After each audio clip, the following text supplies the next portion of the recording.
2차 세계대전 이후 전쟁에 참가했던 호주의 군인들이 퇴역을 합니다.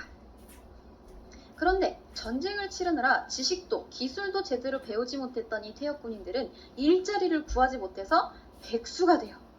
근데 하필 1차 세계대전 이후고 대공황 여파고 그렇지 않습니까? 그래서 호주 정부는 이들을 통제하고 최대한 정부에게도 이득이 되는 방향으로 이들을 어떻게 써먹을까, 어떻게 취직을 시킬까를 모색을 하던 중 서부의 미개척 지역에 밀농사를 지어라 라고 합니다. 미개척 지역을 개척을 하면서 이들의 에너지도 발산이 되고 호주 입장에서는 노는 땅을 농사 지을 수 있으니 얼마나 좋습니까? 일석이조죠. 거기다가 때마침 대공황의 여파로 전 세계 곡물 가격이 급등했고 퇴역군인 5,000명가량이 짐 싸들고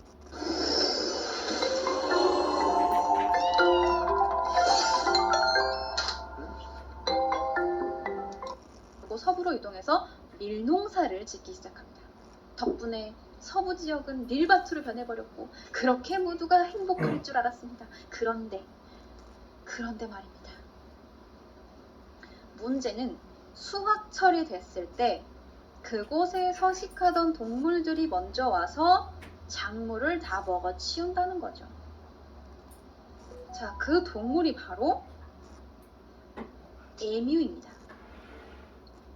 에뮤는 타조와 상당히 흡사하게 생겼지만 타조보다 조금 작아요. 몸 길이는 평균 1.8m 정도 되고 몸무게는 40에서 60kg 정도 됩니다. 그리고 이 에뮤라는 말뜻이 아라비아어로 세계에서 가장 큰 새라는 뜻인데 정확하게 가장 큰 새는 슈빌이라고 부르는 넓적부리 황새예요.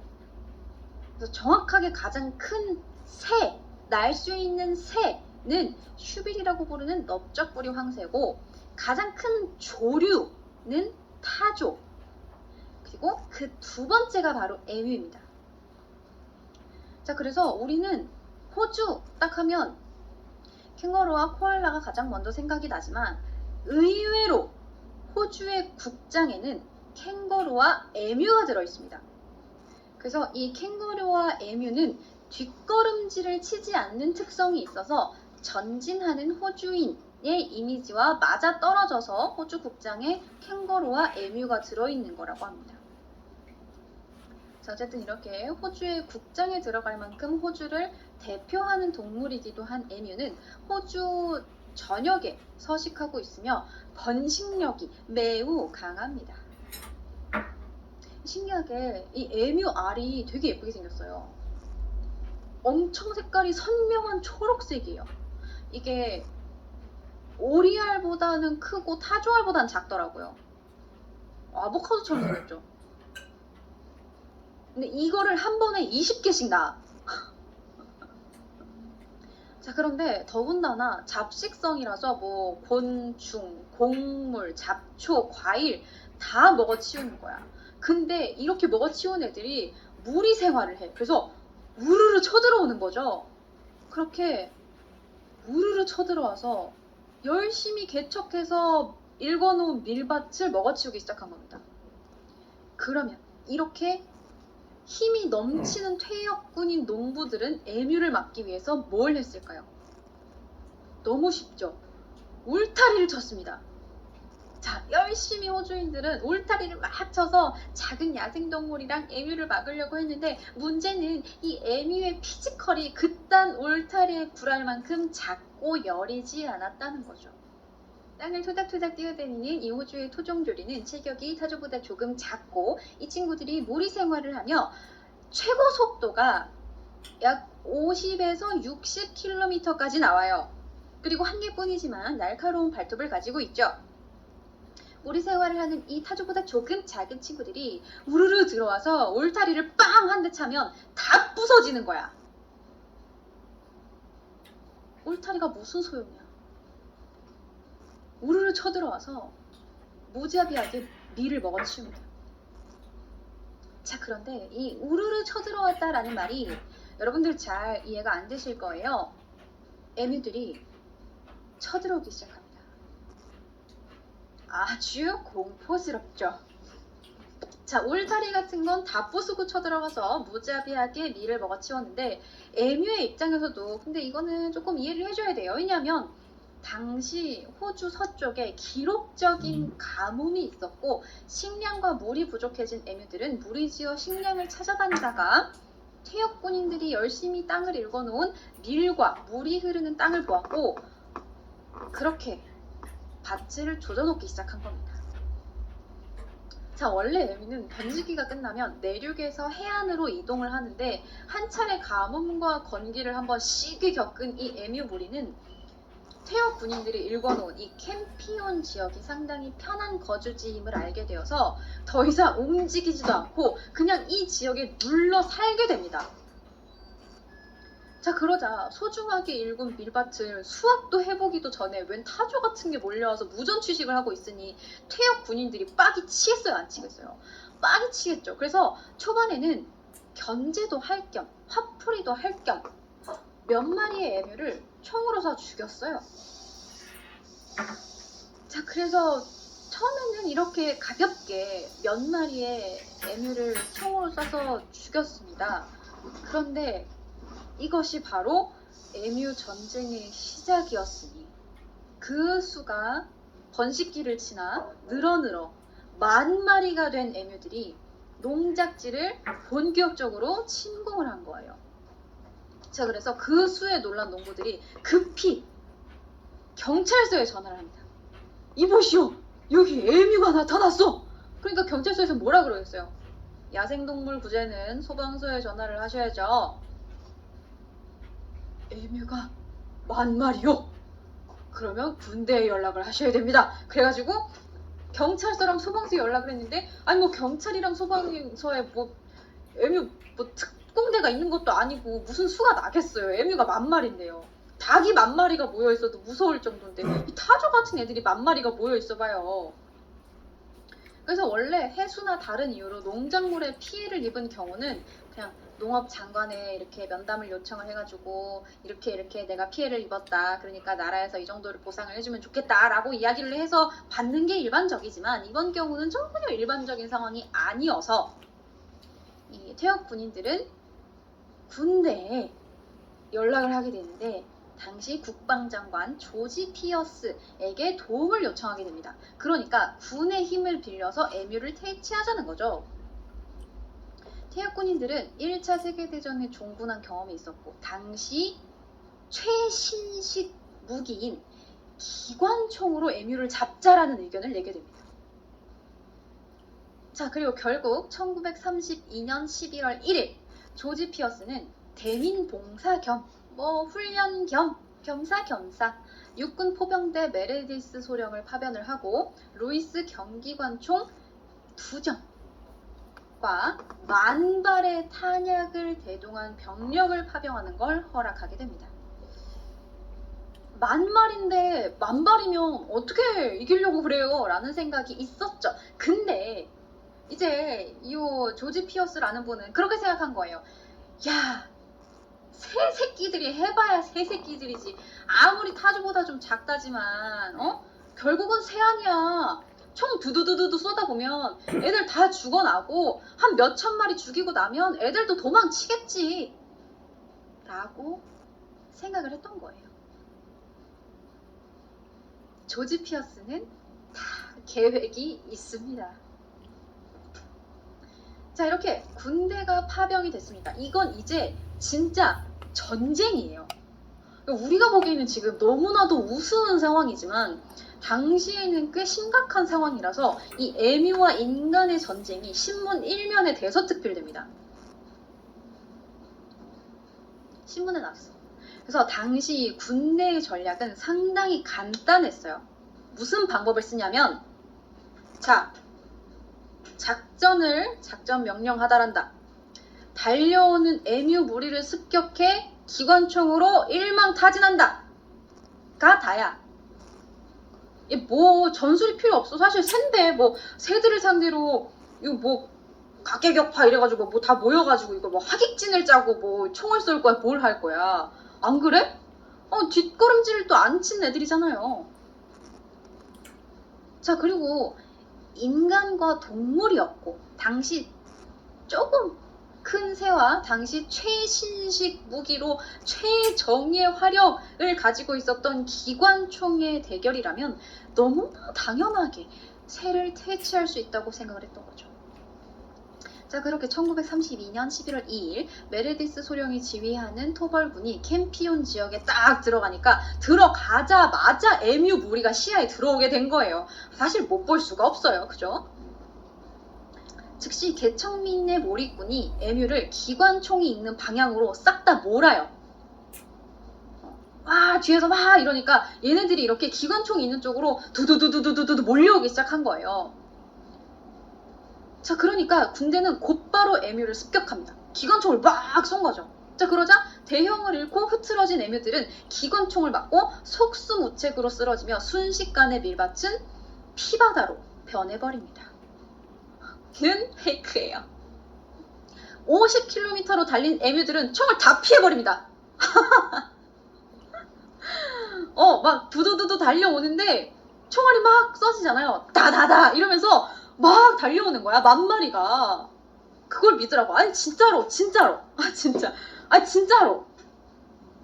아니 근데 아무리 빨라도 기관총이고 아니 갈기다 보면 어디든 맞겠지. 이게 크기도 크잖아요. 그런데 에뮤를 잡으려면 어떻게 해야 돼요? 총알이 몸통을 뚫고 치명상을 입히거나 심장이 딱 박혀서 에뮤가 빡 죽어야 되는데 문제는 에뮤의 가죽 자체가 진짜 두꺼워요. 근데 가죽도 두꺼운데 그 위에 질기고 날카로운 깃털이 겹겹이 쌓여 있어요. 그래서 총알이 뚫고 들어가질 못하는 거야. 이거 방탄 깃털이야 이 자식들아 그러면서 이제 막 피하기 시작한 거죠. 그러면은 약점인 머리를 맞추면 되지. 근데 이게 저격총도 아니고 기관총이잖아요. 이건 난사용인 거잖아. 근데 시속 50km로 달려오는 이 에뮤의 머리통이 너무 작아. 너무 작아서 맞히기가 힘들어. 게다가 그럼 못 뛰게 하면 되지. 그러면 다리라도 맞춰야 되는데 다리 보세요. 얼마나 가늘어요. 불가능합니다. 이렇게 대형을 잃고 날뛰는 에뮤들을 향해서 기관총을 난사해봤지만 죽은 에뮤가 한 10마리? 한 12마리? 많이 치면 한 17마리 정도 되겠다. 자, 그래서 에뮤가 상당히 영리해서 기관총이라는 걸 이해해버렸대요. 그래서 포수가 오면 사정거리를 다 벗어나 버리는 거야. 이거 이제 막 장전하고 준비해가지고 이제 막 각도 맞추고 막 이거 쏘려고 하고 있으면 에뮤가 다 도망쳐 버리는 거야. 어떻게 잡아 이걸? 자, 그래서 도망가는 에뮤의 속도가 너무 빠르고 흩어져서 도망을 치면 쫓아갈 수도 없고 총 준비하고 있으면 에뮤들이 다 도망쳐 버리니까 성과가 오르질 않는 거예요. 그래서 이 메레디스 소령은 전격적으로 자신의 그 실수를 인정을 하고 작전을 수정합니다. 어떻게 수정하냐면 에뮤가 빨라? 우리도 빠르게 달리면 되지. 에뮤가 빨라봐야 차보다 빠르겠어? 라는 생각으로 자동차 화물칸에다가 기관총을 붙여버린 거예요. 이렇게요. 그래서 이 차를 우웅 몰면서 에뮤를 쫓아가면서 사격을 하려고 하는 거야. 뭔가 될 것 같기도. 자, 그런데 이번에는 에뮤들이 차만 접근하면 쏜살같이 피하는 거죠. 그리고 차에서 이걸 쏜다고 해서 애들 방탄 깃털이 어디 가는 것도 아니고 뭐 기관총 사거리가 더 늘어나는 것도 아니고 그렇지 않습니까? 아니 에뮤가 10,000마리인데 그 소총 들고 하나하나 어떻게 잡습니까? 샌데요. 처음에는 기관총으로 잡을 수 있을 줄 알았죠. 소총으로 어떻게 잡아요? 회피 대상이 그냥 포수에서 차로 바뀐 거예요. 그리고 솔직히 무슨 동물이 차 가면은 차 근처로 가겠습니까? 우 이러고 시끄러우면 다 도망치겠죠. 거기다가 웬 에뮤 한 마리가 잘못 뛰었던 건지 일부러 그랬던 건지 차로 돌진해서 유리창을 깨부수고 핸들에 머리를 박아.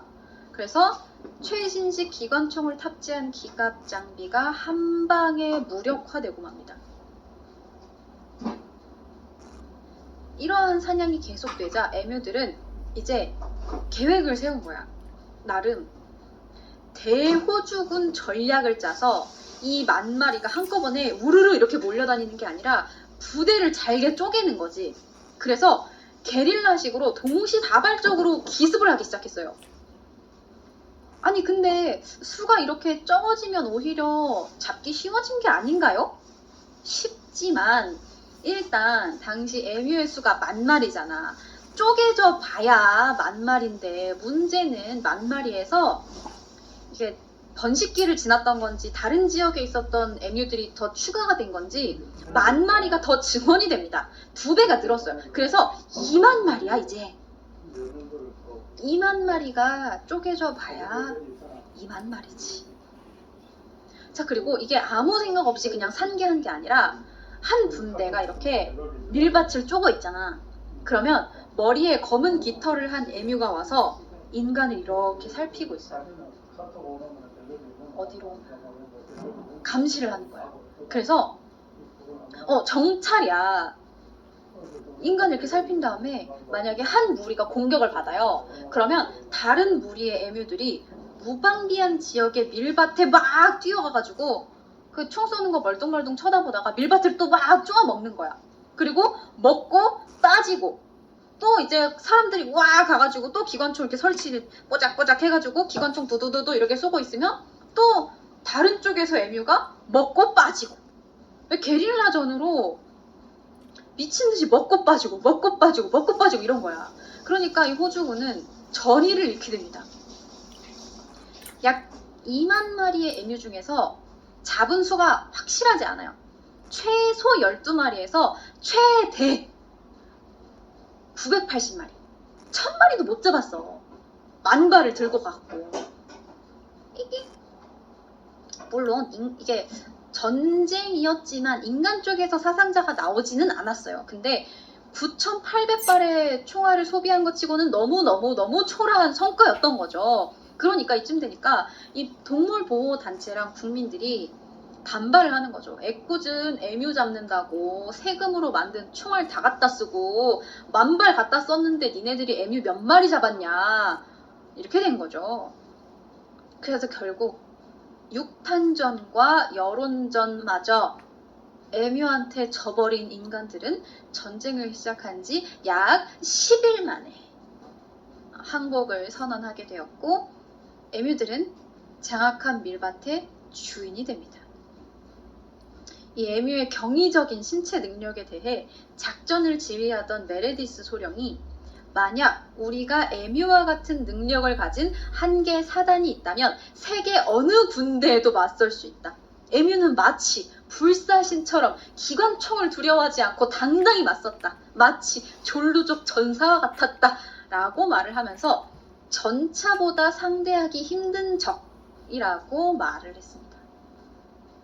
자, 이렇게 호주는 토끼한테도 지고 고양이한테도 지고 개한테도 지고 새한테도 진 먹이사슬 최하층의 나라가 되어버렸습니다. 자, 이렇게 전쟁 중이었던 전쟁을 했던 패배했던 호주의 동물 이야기 여기까지 하도록 하겠습니다.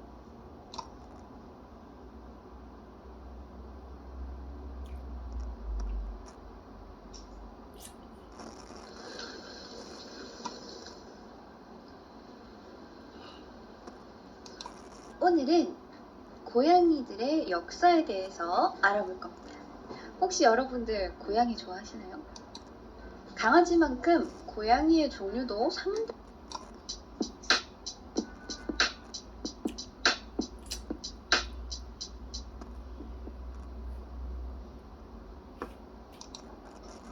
오늘은 여러분들이 하도 많이 들어서 이제는 어느 정도 계보나 등장인물을 외우고 있을 18세기 중엽 프랑스 이야기를 할 거예요.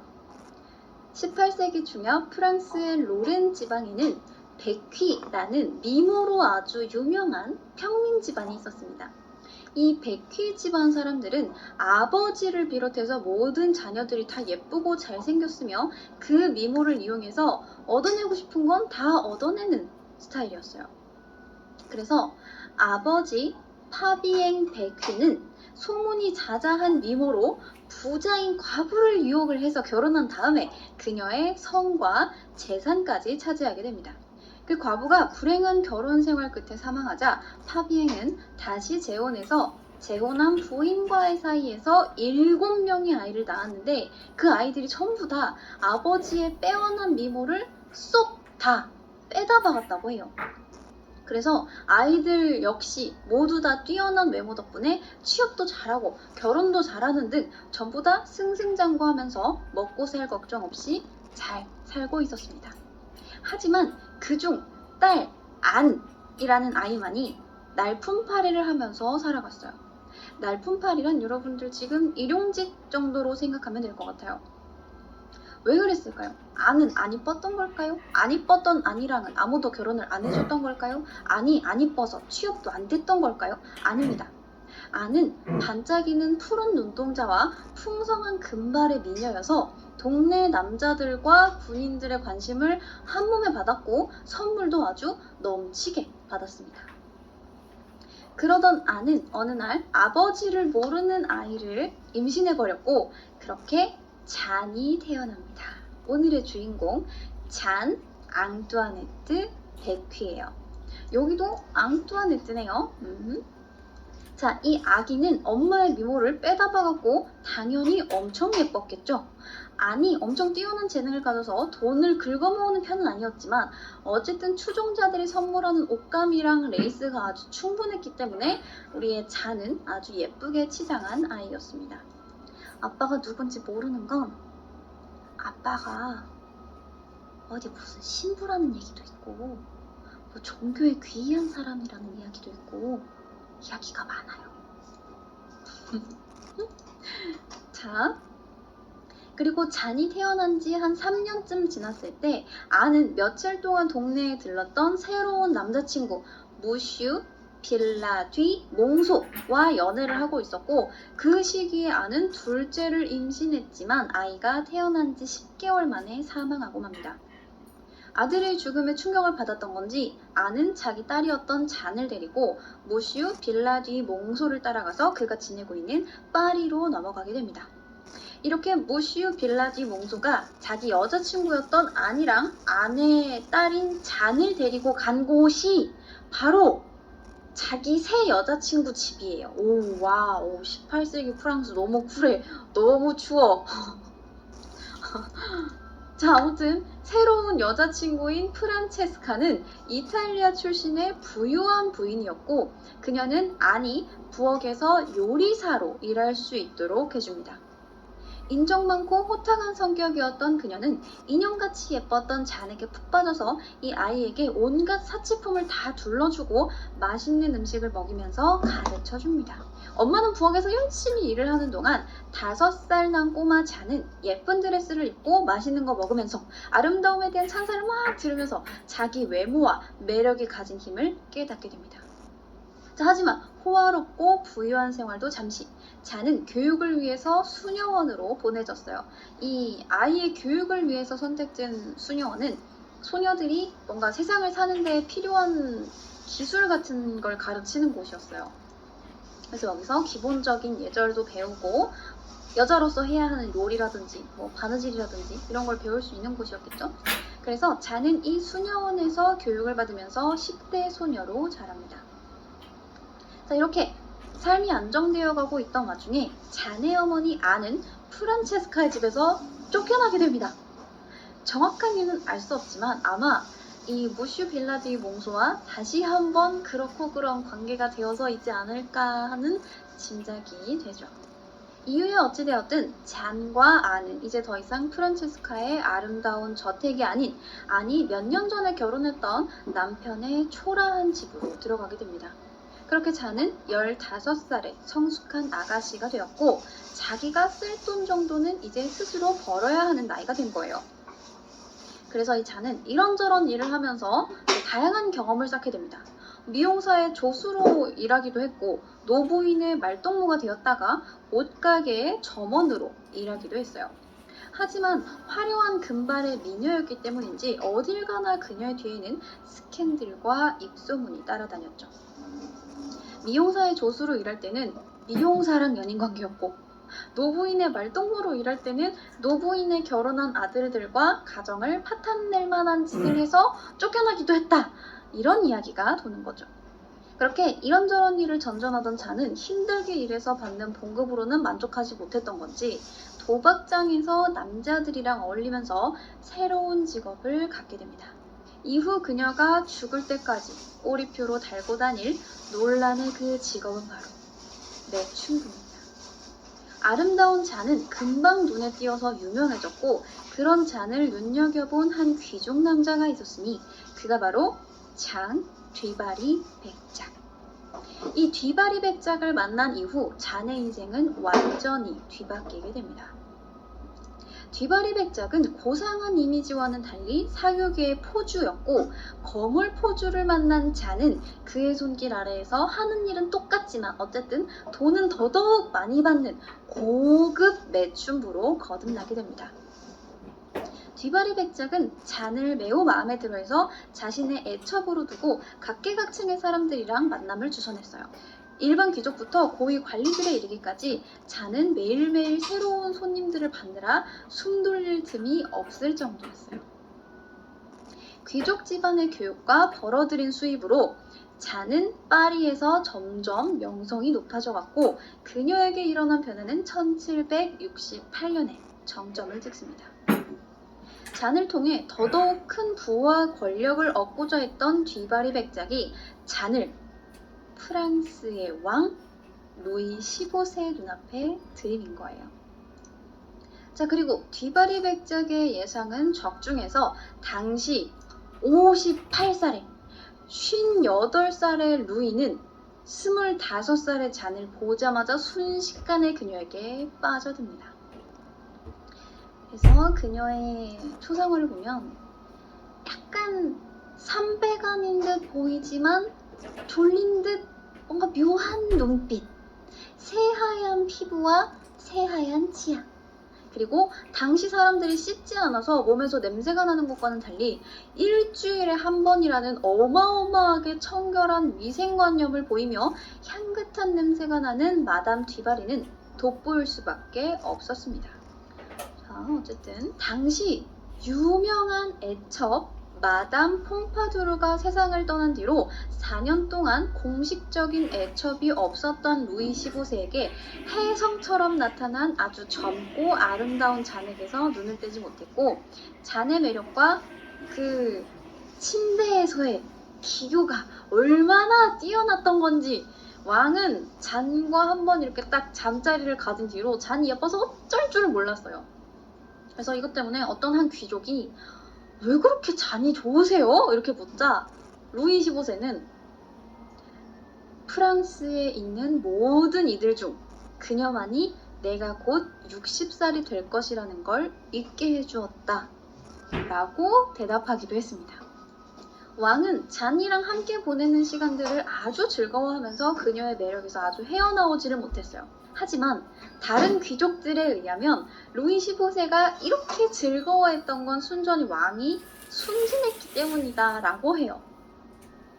루이 15세는 그가 전혀 알지 못했던 성적 즐거움을 주는 이 여성에게 완전히 푹 빠져있는 것처럼 보였고 그는 아이엔 공작에게 완전히 새로운 쾌락들을 발견했다고 고백했다. 말을 돌려 하는 법이 없었던 공작은 그 말에 그것은 말입니다, 전하께서 단 한 번도 매춘굴에 가보신 적이 없기 때문입니다. 라고 대답했다고 한다. 자, 어쨌든 그렇게 루이 15세가 행복한 말년을 보내고 있을 때 남편의 수많은 애첩들을 참아가면서 살던 루이 15세의 왕비 마리 레슈친스카 84제곱미터, 109제곱미터. 만 우리 집일까? 하나 포레나이선 가 1768년에 세상을 떠나자 궁에 있던 모든 이들이 눈물을 흘리면서 왕비를 애도했습니다. 늘 정숙하고 우아했던 왕비를 잃은 루이 15세 역시 무척 슬퍼했죠. 자는 자기만 사랑하는 줄 알았던 왕이 갑자기 이 왕비의 죽음에 너무 슬퍼하니까 이러다가 왕의 마음이 자기에게서 떠나는 게 아닐까 아주 안절부절 못했지만 왕비가 살아있을 때에도 죄책감을 느끼면서도 유부녀들을 애첩으로 들여놓았던 루이 15세였던 만큼 왕비의 죽음이 루이 15세와 잔을 떨어뜨려 놓을 순 없었습니다. 자, 이제 그러면 어쨌든 뭐 왕비도 없겠다. 왕을 사로잡았으니까 이제 잔의 앞날은 창창할 만하죠. 그런데 이 잔의 앞날을 가로막는 게 하나 있었습니다. 그건 바로 잔이 아직도 미혼의 평민이라는 거예요. 당시에는 여성이 베르사유궁에 들어가기 위해서는 무조건 기혼의 여성이어야만 했고, 그러므로 왕의 애첩이 되기 위해서는 역설적이게도 기혼의 귀족 부인이어야 했습니다. 자, 그러자 뒤바리 백작이 형제였던 기욤 뒤바리 백작과 정략 결혼을 시켜서 잔을 유부녀로 만들었고 뒤바리 백작 부인이라는 자귀를 만들어줍니다. 뒤바리 백작 부인이 된 잔은 이제 마담 뒤바리가 되어서 베르사유궁에 들어가 왕의 여자가 될 조건을 모두 갖췄고, 루이 15세는 서둘러 잔을 위해서 자기 근처에 방을 내주고 잔을 베르사유로 불러들입니다. 자, 그럼 이제 유부녀도 됐겠다, 귀족도 됐겠다, 베르사유궁에 들어갔으니까 둘이 알콩달콩 할 일만 남은 줄 알았겠죠? 하지만 루이 15세가 잔을 팔에 딱 매달고 자랑을 하고 다니려면 또 하나의 걸림돌이 있었어요. 그건 바로 프랑스 궁정에 돌아다니기 위해서는 정식으로 소개가 되어야 한다는 겁니다. 특이하죠? 아무튼 뭐 과정이 많아요. 뭐 되게 복잡해요. 이게 귀족이어야 되고 기혼이어야 되고 사교계에 정식으로 데뷔를 해야 한다는 이야기예요. 자기가 자기 입으로 야, 내가 오늘부터 왕의 애첩인 마담 뒤바리야, 잘 부탁해, 이렇게 하면 안 되는 거예요. 내가 후견인이 되어서 자, 여러분 오늘 소개시켜드릴 사람이 있어요. 오늘 소개시켜드릴 사람은 바로 마담 뒤바리입니다. 와, 환영해주세요. 이렇게 해야 된다는 이야기예요. 자, 그러기 위해서는 누군가 잔의 후원자가 되어서 소개를 해주어야 한다는 이야기인데, 좋은 교육을 받은 평민이었던 마담 퐁파두르가 왕의 총애를 받았던 시절에도 귀족들은 그녀를 보면서 생선 냄새나, 평민이라지, 정말 냄새난다 라면서 비아냥거렸는데, 이번에는 왕이 매춘부를 데려온 거예요. 그 어떤 귀족도 잔을 위해서 후원을 할 생각이 없었습니다. 자, 근데 뭐 싫어하는 건 싫어하는 거고 현실에 굴복하는 사람도 생기지 않겠습니까? 엄청난 도박빚에 허덕이던 마담 드 베아른이 자신의 도박빚을 전부 갚아준다면 내가 잔을 후원하겠다 라고 해서 잔은 드디어 1769년 마담 뒤바리로서 베르사유에 정식으로 소개가 되어 왕의 공식 정부인 메트레 상티트르가 됩니다. 메트레 상티트르는 그냥 왕의 공식 정부라는 뜻이에요. 사람들이 쉬쉬하면서 다 알고 있지만 공식으로 딱 소개가 되지 않은 그런 비공식적인 애첩들은 많지만, 애첩들 중에서도 가장 높이 올라갈 수 있는 게 바로 메트레 상티트르예요. 왕비가 될 순 없으니까 그 중에서도 가장 높이 올라갈 수 있는, 그러니까 비공식에서 공식이 될 수 있는 자리인 거예요. 근데 후궁은 사실 후궁이랑 또 시스템이 다른 게 뭐냐면, 후궁은 궁에 들어온 순간부터 평생이 이제 보장이 돼 있는 거잖아요. 이제 왕궁의 사람인 거잖아요. 왕실 사람인 거잖아요. 무조건.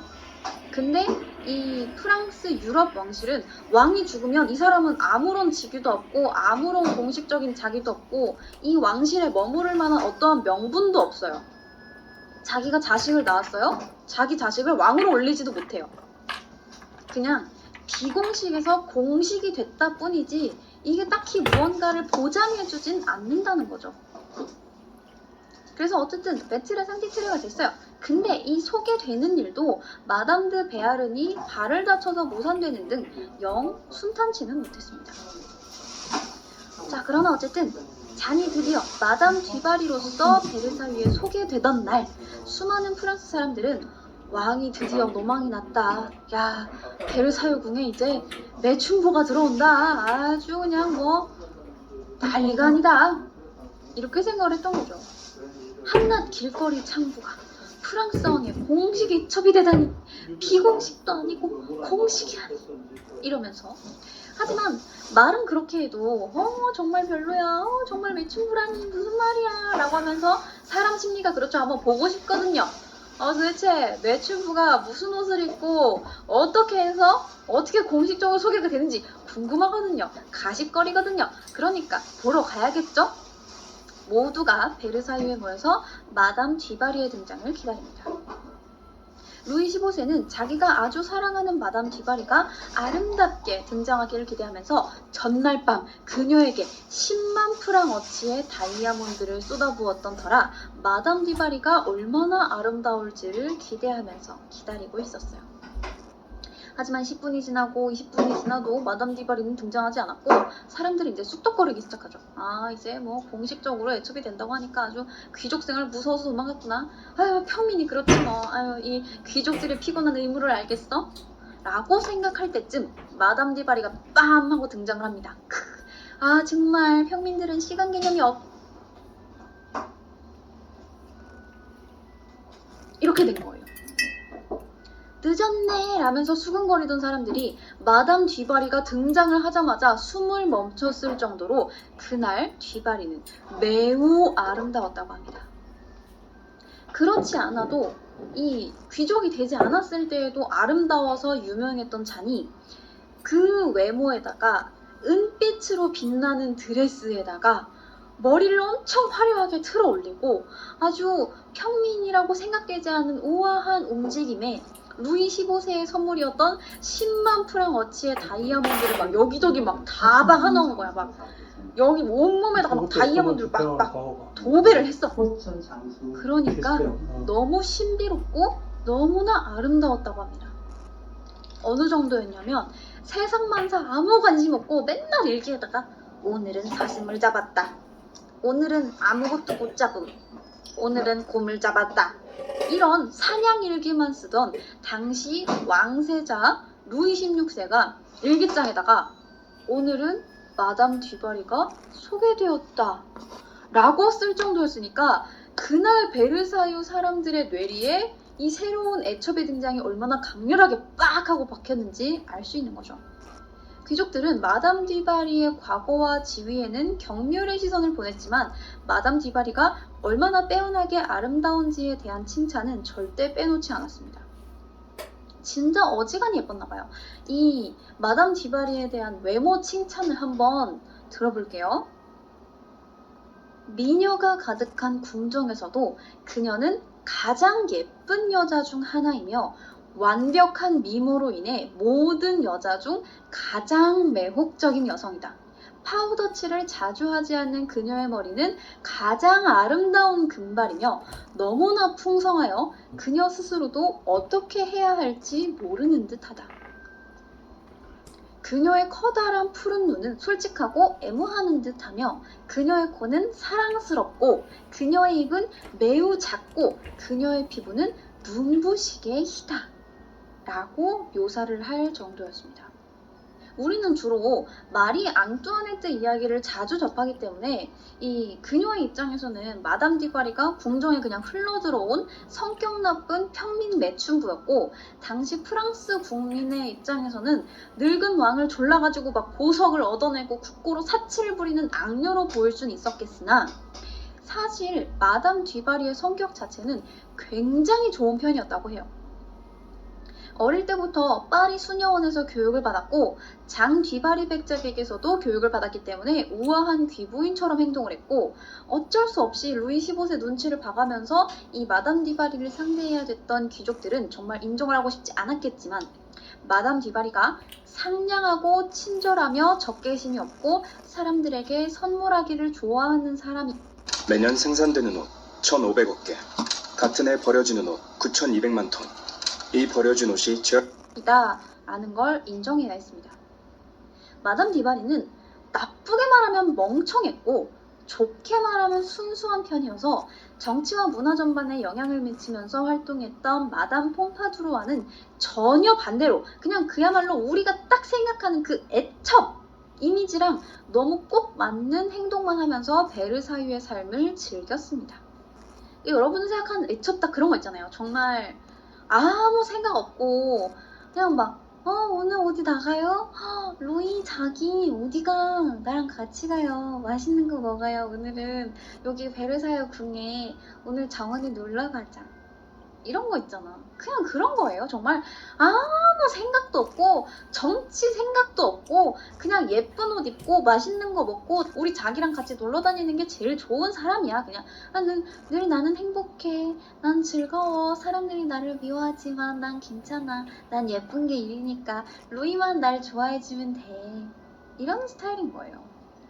정치에는 그다지 관여하지 않고 보석, 드레스, 예술품에 둘러싸여서 맛있는 음식 즐기고 파티 열고 왕의 곁에서 애교를 부리는 게 다입니다. 패션에 지대한 관심을 가지고 있던 마담 디바리는 훗날 마리 앙뚜아네트가 그러하듯 소박하고 심플한 드레스를 즐겨 입었으며 당시 귀부인들 사이에서 유일하게 여러 가지 보석을 섞어서 치장을 했고 루이 15세로부터 받은 보석이 너무 많아서 보석을 구두 끝에까지 장식하곤 했다고 합니다. 이 루이 15세는 마담 디바리가 원하는 건 정말 뭐든 다 해줬어요. 귀한 보석에서부터 희귀한 예술품에 심지어 살아있는 사람까지 선물로 해주게 됩니다. 이 루이 15세는 어느 날 방글라데시에서 영국인 노예 상인들에 의해 영문동으로 잡혀온 11살 소년 자모르를 마담 디바리에게 선물이라면서 내려줍니다. 마담 디바리는 죽을 때까지 이 자모르를 아프리카에서 데려온 걸로 착각을 하긴 했지만 어쨌든 아주 예뻐했어요. 이 자모르라는 소년에게 실크랑 벨벳으로 만든 옷을 입히고 달콤한 과자랑 사탕을 잔뜩 주었으며 글을 가르쳐서 훗날 자모르는 루소를 즐겨 읽을 정도로 학문적 성취를 이루게 됩니다. 자모르는 루이 15세와 마담 디바리가 자신을 매우 귀여워하는 걸 잘 알아서 온 궁정의 사람들을 상대로 개구진 장난을 치고 다니곤 했습니다. 자모르는 아주 어두운 피부의 소년이었기 때문에 당시 프랑스에서 찬양되던 마담 디바리의 새하얀 피부와 새하얀 아름다움을 초상화에서 돋보이게 하는데 이용되곤 했어요. 그래서 그때 당시 그림을 보면 보이세요? 자모르가 보이시나요? 저 끝에 의도치 않게 대비효과가 난 거죠. 자, 하지만 항상 예쁨을 받으면서 사람들에게 다정하던 마담 디바리가 눈물을 펑펑 쏟으면서 루이 15세를 곤란하게 했던 아주 유명한 사건이 있었으니 바로 마리 앙뚜아네트와 관련된 일이었어요.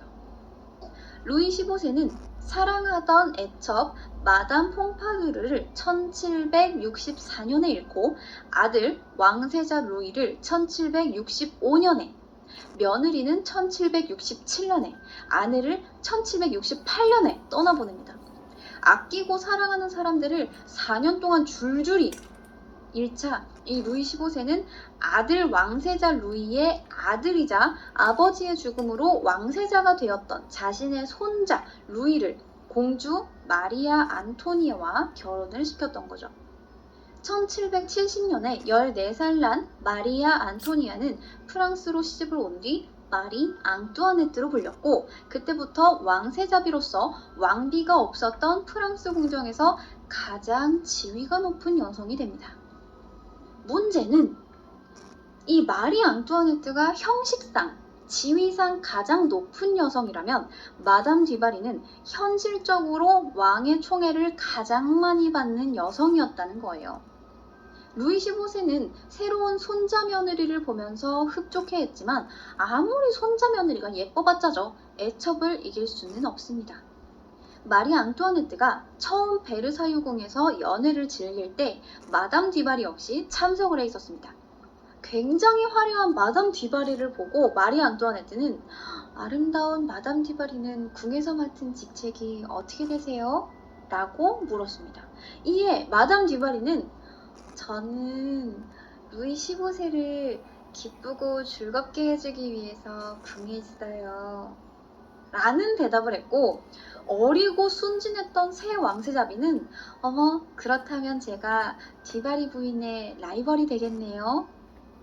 라고 대답을 했던 겁니다. 이 말에 당황한 주변 사람이 설명을 해줘요. 그 왕을 그렇게 즐겁게 하는 게 아니고 사적으로 즐겁게 하시는 분입니다. 이런 식으로 이제 옆에서 설명을 한 거야. 그래서 덕분에 어떤 의미로 왕을 기쁘게 하는 건지를 알게 된 마리 앙뚜아네트는 경악을 금치 못합니다.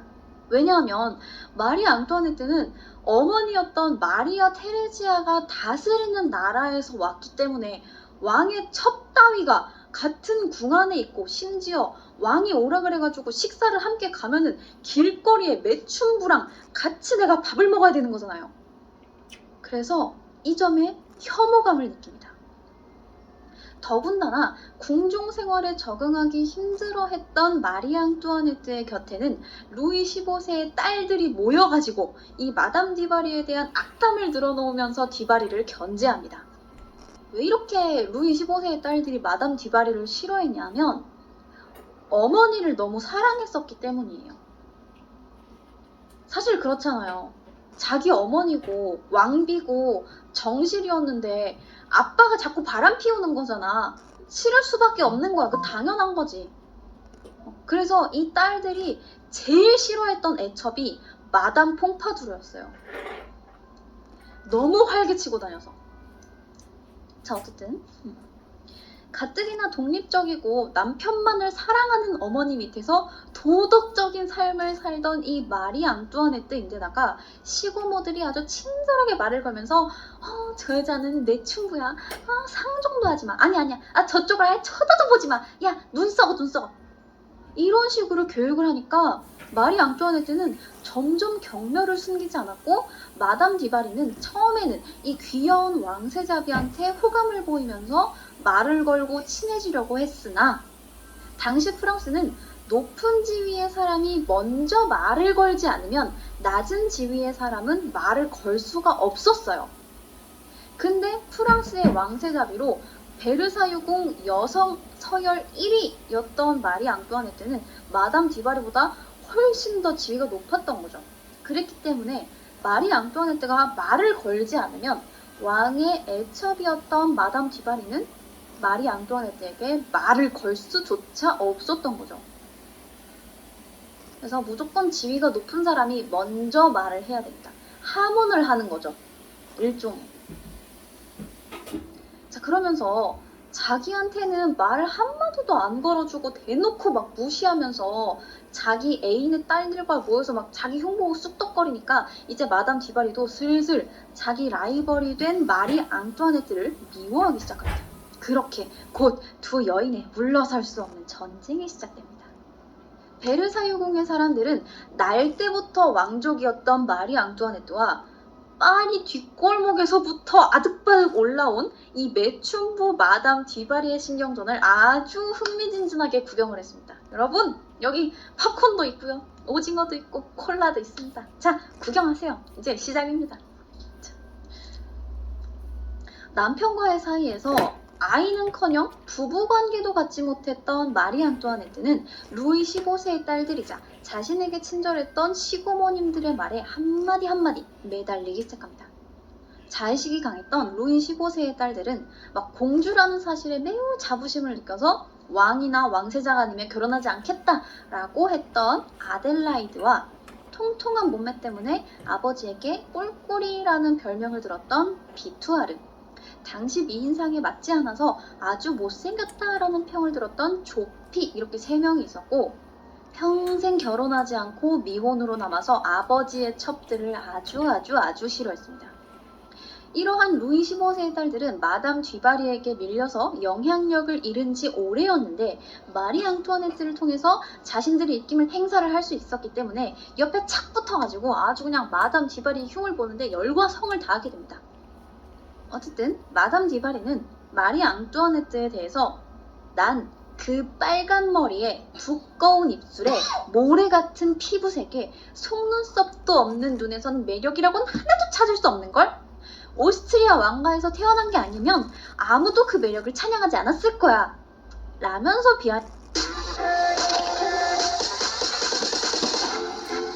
신체적 조건 때문에 비아냥거렸고, 마리 앙뚜아네트는 어머니인 마리아 테레지아에게 보낸 편지에서 상상 가능한 것 중 가장 멍청하고 가장 버릇없는 사람인 마담 디바리에게만 전학해서 약하신 걸 보면 정말 속상해요.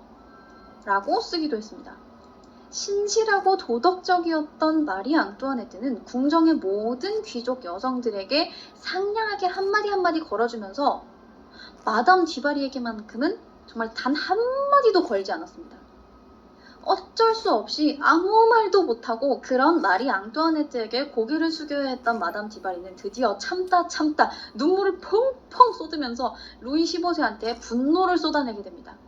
자, 그래서 이제 나이가 많이 든 루이 15세는 하루하루 그냥 평온하게 애첩이랑 알콩달콩 이렇게 지내고 싶었는데 갑자기 손자 며느리랑 애첩이랑 싸움이 벌어지니까 머리가 아파졌고, 마리 앙뚜아네트의 말동무 중에서 가장 서열이 높은 부인을 불러서 조용히 문제 좀 해결해보세요 하면서 압력을 넣습니다. 근데 뭐 사실 말이 조용히 해결이지 한국이든 해외든 궁의 비밀이 어디 있겠습니까? 결국 이 이야기는 오스트리아 대사의 귀에까지 들어가게 됐고, 오스트리아 대사는 사실 뭐 공주님이 무슨 기싸움을 하고 있든 그런 것보다는 프랑스에서의 오스트리아 입지가 훨씬 더 중요했기 때문에 기겁을 하고 마리 앙뚜아네트의 어머니이자 오스트리아 여제인 마리아 테레지아에게 서찰을 보냅니다. 서찰 내용은 뭐 그런 거였겠죠. 얘네 둘이 싸워요! 자, 그러자 마리아 테레지아는 편지를 받고 고민에 휩싸입니다.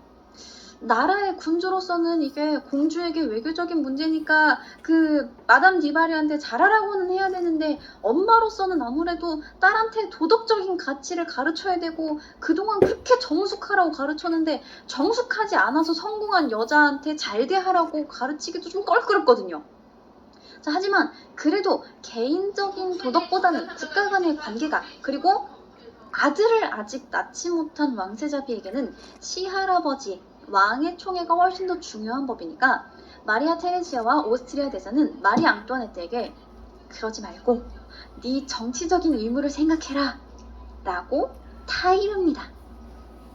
그러나 한창 반항할 나이인 10대 소녀였던 마리 앙뚜아네트는 그 말을 듣고도 계속해서 마담 디바리를 무시합니다. 자, 그러자 이번에는 루이 15세가 현타가 옵니다.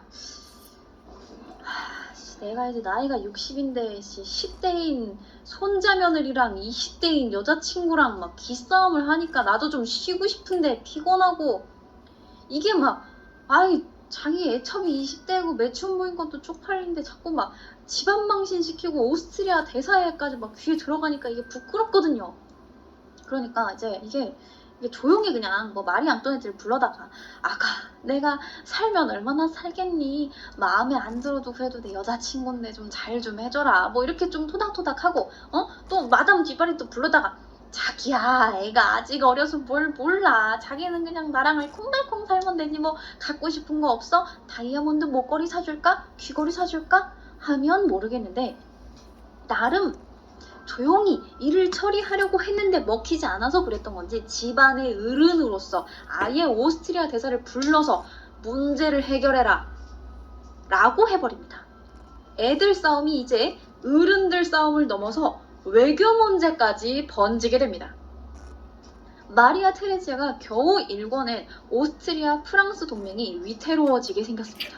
이제 딸의 도덕관념이고 뭐가 중요한 게 아닙니다. 외교 문제부터 해결해야죠. 마리아 테레지아는 결국 자존심 싸움 그만하라며 딸을 혼내는 편지를 쓰게 됩니다. 편지 내용은 대충 이런 식이에요.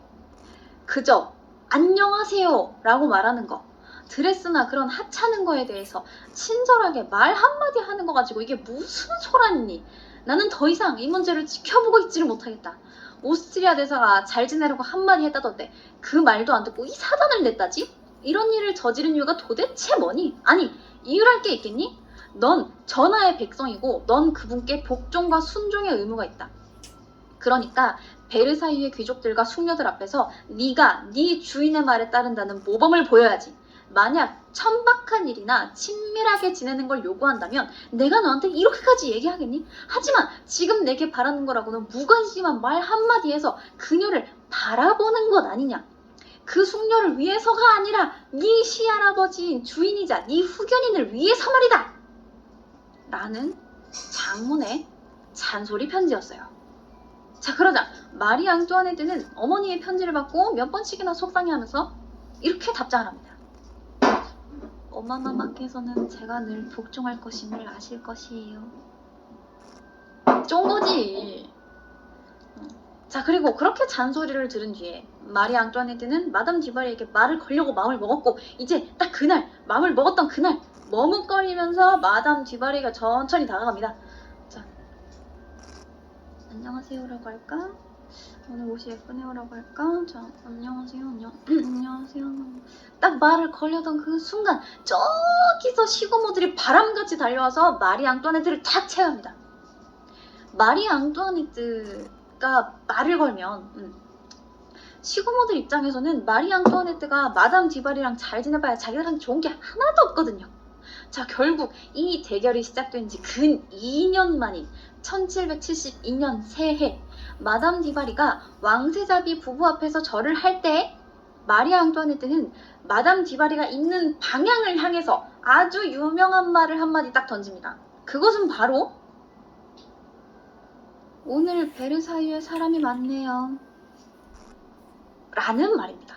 뭐 정말 별거 아닌 말이지만 사실 뭐가 그렇게 중요하겠습니까? 아니, 내가 지금 화장실에 가고 싶네요 라든지 아니 뭐 물이 마시고 싶네요 라든지 라임양 유튜브가 보고 싶네요 라든지 뭐가 됐든 말의 내용은 전혀 중요하지 않아요. 중요한 건 마리 앙뚜아네트가 먼저 마담 디바리에게 말을 건넸다는 거죠. 그리고 그 미묘한 서열 경쟁에서 왕세자비가 왕의 첩에게 자존심을 굽혔다는 거, 그게 중요하죠.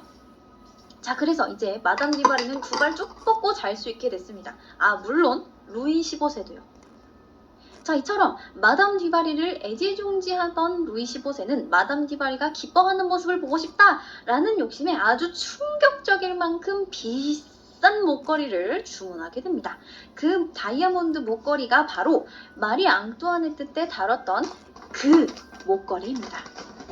요 다이아몬드 목걸이에요. 그 다이아몬드 목걸이가 바로 마리 앙뚜아네트 때 다뤘던 그 다이아몬드 목걸이 사건 때의 그 다이아몬드 목걸이입니다.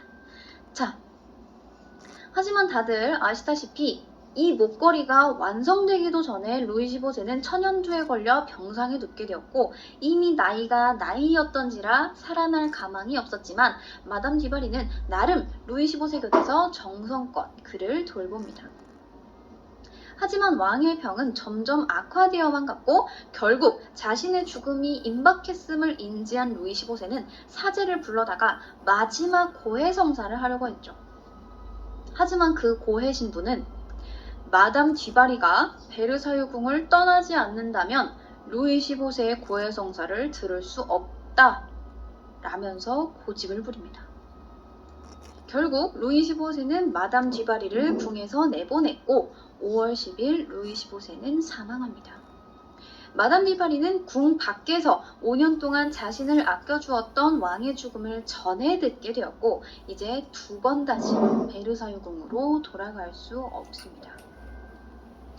왕좌는 이제 루이 16세와 마리 앙뚜아네트의 것이었고 루이 15세의 보호막 없이는 마담 디바리가 혼자 베르사유 궁에서 할 수 있는 건 아무것도 없었기 때문이죠. 마리 앙뚜아네트와 루이 15세의 딸들이 루이 16세를 통해 오랜 라이벌인 마담 디바리를 수녀원으로 유배시켜버렸고 그렇게 수녀원에 유배가 됐다가 2년 만에 풀려난 마담 디바리는 이제 조용히 자신의 저택인 루브 시행에 살아가게 됩니다. 새로운 연인이 된 브리삭 공작과 알콩달콩 지내면서 이제 슬슬 사람들의 기억에서 잊혀지나 싶었는데 드디어 그 사건이 터져버립니다. 네, 18세기 말 프랑스 이야기를 할 때 절대 빠져서는 안 될 그 사건 바로 프랑스 혁명이 터집니다. 때는 1789년 루이 15세가 사망한 지 15년 뒤였어요.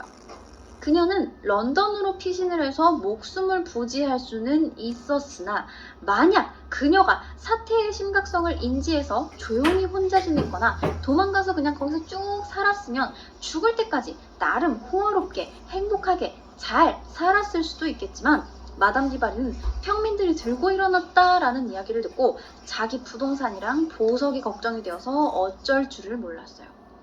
혁명 와중에 연인인 브리사 공작이 파리에 갔다가 성난 군중에게 붙잡혀 온몸이 갈갈이 찢겨져 죽고 그의 잘린 머리를 선물로 받아서 기절까지 했으면서 마담 디바리는 영국이랑 프랑스를 4번이나 오가면서 재산을 실어다 나릅니다. 진짜 돈이랑 보석이 어마어마하게 많은가 봐요. 그러나 이렇게 돈 많아 보이는 귀부인이 영국이랑 프랑스를 계속해서 들락날락하게 되자 이를 수상하게 여긴 혁명군에 의해 마담 디바리는 결국 잡히게 됩니다. 마담 디바리가 감옥에 갇혀있는 동안 한때 그녀와 아웅다웅 투닥거렸던 마리 앙뚜아네트는 이미 목이 잘렸고 마담 디바리는 바들바들 떨면서 재판정에 서야 했습니다. 그리고 그런 마담 디바리의 눈앞에 증언대에 선 사람이 바로 마담 디바리가 그렇게 아껴주었던 방글라데시 소년 자모르였습니다. 이제 나이가 든 자모르는 역설적이게도 마담 디바리 덕분에 배운 학문을 통해 깨달음을 얻어 혁명에 동참했고 마담 디바리를 죽음으로 몰아넣는 증언을 하고 있었던 거죠. 자모르의 배신에 마담 디바리는 치를 떨었지만 어쩌겠습니까? 결국 마담 디바리에게 사형 선고가 내려지게 됩니다. 마담 디바리는 이제 할 수 있는 게 아무것도 없어요. 아니 뭐 변명이라도 뭐 태어나 보니까 내가 왕족이어서 난 당연하게 누렸던 거지 내가 너희들한테 그렇게 잘못한 건 없잖아 라든가 뭐 군인이든가 귀족이라서 나는 나라를 위해서 노력했을 뿐이야 나는 나라와 왕을 위해서 최선을 다했어 라고 말을 할 수도 없는 거죠. 고생도 했고 나이도 들어서 이젠 더 이상 전처럼 아름답지도 않았던 그녀에게 남은 건 열심히 실어다 나른 재산밖에 없었고 그녀의 깜빵문을 딱 열고 들어온 사형 집행인들에게 자신의 모든 재산이 어디에 있는지 알려줄 테니 목숨만은 살려달라고 빕니다. 그런데 이 말을 들은 사형 집행인들이 어디서 펜이랑 종이를 쓱 꺼내더니 저거요. 슬금슬금 술술 막 읊어 막 재산 목록을 막 읊어 그 다이아몬드 목걸이는 제 영국 집에 있고요 그 구두 끝에다가 다이아몬드를 박았던 그 구두는 제 프랑스 성에 있고요 그리고 그 루이 15세가 저한테 선물해줬던 그 머리핀은 마차 안에 있고요 이러면서 다 얘기를 하는 거야. 막 진짜 술술 부는 거예요. 막 숨겨진 장소를 다 받아 적고 이제 그녀의 말이 딱 끝나자마자 데리고 나가줍니다. 역시 돈이 좋죠. 세상은 돈이 최고입니다. 이렇게 마담 디바리는 풀려나게 됩니다. 는 페이크입니다. 그럴 리가 없죠. 그녀를 데리고 나간 곳은 단두대였습니다. 저항하는 그녀를 붙잡기 위해서 사형인 몇 명이 달라붙었고 프랑스의 왕 루이 16세, 왕비였던 마리 앙뚜아네트를 비롯해서 수많은 프랑스의 왕족과 귀족들이 목숨을 잃은 단두대가 시야에 딱 들어오자 털썩 주저앉은 마담 디바리는 절 다치게 할 건가요? 왜죠? 라면서 끝없이 비명을 지르면서 처형을 구경하기 위해 모인 관중을 향해 제발 도와달라고 살려달라고 빕니다. 하지만 의미가 있겠습니까? 굶주림에 지쳐서 혁명을 일으킨 프랑스 국민들이 보기엔 늙은 왕한테 꼬리 쳐갖고 국고를 탕진한 매춘부 마담 디바리가 단두대에 오르는 건 너무 당연한 수순이었던 거죠. 그렇게 단두대 앞에 억지로 무릎 꿇려진 마담 디바리는 끝까지 잠깐만 몇 분만 잠깐만 아니 몇 초만 사형을 연기해주세요 라면서 애원했지만 칼은 떨어졌고 목 위로 칼날이 딱 떨어지는 순간 프랑스 역사상 왕의 마지막 공식 애첩인 마담 디바리의 유언이 울려 퍼집니다. 잠깐만요 사형 집행관님 잠깐만 제발 잠깐만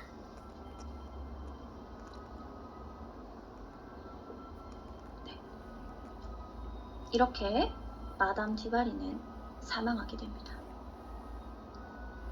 이렇게 오늘은 프랑스 역사상 마지막 왕의 공지 개첩인 마담 뒤바리의 이야기를 해봤고요.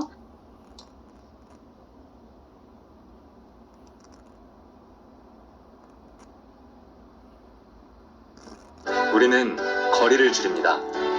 결과의 오차를 줄이고 기다림의 시간을 줄이고. 오늘은 여러분들이 잘못 알고 있었을 수도 있을 중세 유럽의 한 여인에 대해서 얘기해 볼게요. 하도록 하겠습니다.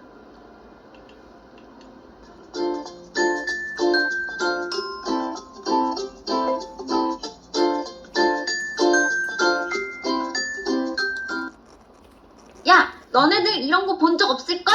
무섭지? 오늘은 많은 분들이 기다리셨던 일본사 2부입니다. 1부에서는 일본의 막부와 쇼군, 다이묘 등 기본적인 정보에 대해서 이야기했다면 오늘은 좀 더 세세한 사건들에 대해서 이야기해보려고 해요. 그리고 지난 컨텐츠에서 많은 분들이 천황이라고 표현한 것에 불편함을 느끼셨는데 중국의 황제를 굳이 중왕이라고 표현하지 않는 것처럼 굳이 일본의 덴노를 일왕이라고 표현하지 않도록 하겠습니다. 그냥 천황이나 일왕 말고 덴노라고 통일하도록 할게요. 그럼 컨텐츠 시작하겠습니다. 겐로쿠 호황기의 평화가 지속되고 생활에 여유가 생기자 상품 경제의 진전과 문화의 발달로 사람들의 소비 생활이 증대됩니다. 대부분의 번에서 무사는 다이묘의 성을 중심으로 형성된 도시를 뜻하는 조카마치에 거주하게 되었고 작은 번의 조카마치에서도 봉급을 받아 생활하는 무사 주민이 약 5,000명 안팎에 달했다고 합니다. 하지만 호황기와는 별개로 막부에서는 광산업으로 예전처럼 돈을 벌어들이지 못하자 나라에는 점점 빚이 쌓여가게 됩니다. 이러한 상황에 8대 쇼군으로 요시무네가 취임하게 되는데 막부 쇼군 중 가장 칭송받는 인물 중 한 명인 그는 나라 살림이 궁핍해진 이유를 세금이 제대로 거두어들여지지 않은 데 있다고 봤어요. 그래서 요시무네는 막부의 재정을 늘리기 위해서 온갖 방법으로 돈을 끌어모으기 시작합니다. 우선 다이묘들에게 참근교대로 에도에 체류하는 기간을 1년에서 절반으로 줄여주는 대신 매년 쌀을 정기적으로 상납하기를 권합니다. 안 낚일 수가 없겠죠.